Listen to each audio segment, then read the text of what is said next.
তিনি বিশ্বের অন্যতম প্রভাবশালী ইসলামিক নেতা। তিনি ইরানের সর্বোচ্চ ক্ষমতাধর ব্যক্তি আয়াতুল্লাহ আলী খামেনি। তবে এই মানুষটির জীবন ও অতীত সম্পর্কে এমন কিছু তথ্য আছে যা অনেকেই জানেন না। চলুন জানি তার জীবনের অজানা কিছু অধ্যায়।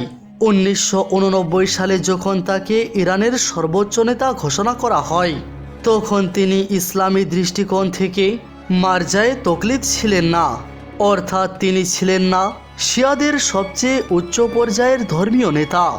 এই কারণে তার নির্বাচন ইরানের ধর্মীয় অঙ্গনে বেশ বিতর্ক তৈরি করেছিল। 1981 সালে এক বক্তৃতার সময় তার সামনে রাখা টেপ রেকর্ডার বিস্ফোরণ ঘটে। এই হামলায় তার ডান হাত চিরতরে বিকল হয়ে যায়। এই কারণে তাকে সব সময় বাঁ হাতে লিখতে বা কাজ করতে দেখা যায়। খামেনি আরবি ভাষায় অনেক ইসলামিক বই ফার্সিতে অনুবাদ করেছেন। বিশেষ করে তিনি সৈয়দ কুতুবের লেখা অনুবাদ করেন, যিনি একজন প্রভাবশালী ইসলামিক চিন্তাবিদ ছিলেন। এই লেখাগুলো তার চিন্তা জগতে বড় প্রভাব ফেলেছে। রাজনীতির বাইরে তিনি একজন সাহিত্যপ্রেমী মানুষ। তিনি ফার্সি ও ইসলামিক কবিতা পড়তে এবং মাঝে মাঝে কবিতাও লেখেন। তার বক্তৃতায় কবিতার উদ্ধৃতি প্রায়ই পাওয়া যায়।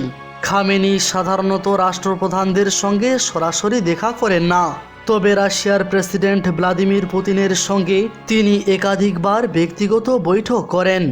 এটি ইরান রাশিয়ার কৌশলগত বন্ধুত্বের ইঙ্গিত দেয়। খামেনি বলেন, গণতন্ত্র থাকতে পারে, তবে তা হতে হবে ইসলামিক মূল্যবোধের নিয়ন্ত্রণে। এই কারণে ইরানে নির্বাচন হলেও সর্বশেষে সিদ্ধান্ত আসে তার কাছ থেকেই। ইরানে প্রেসিডেন্ট নির্বাচিত হলেও তার অনুমোদন দেন খামেনি। যদি কোনো প্রার্থী তার আদেশের বিরুদ্ধে যায়, তাহলে তাকে নির্বাচনে অংশগ্রহণ করতেই দেওয়া হয় না। এভাবেই তিনি দেশের প্রতিটি স্তরে নিয়ন্ত্রণ রাখেন।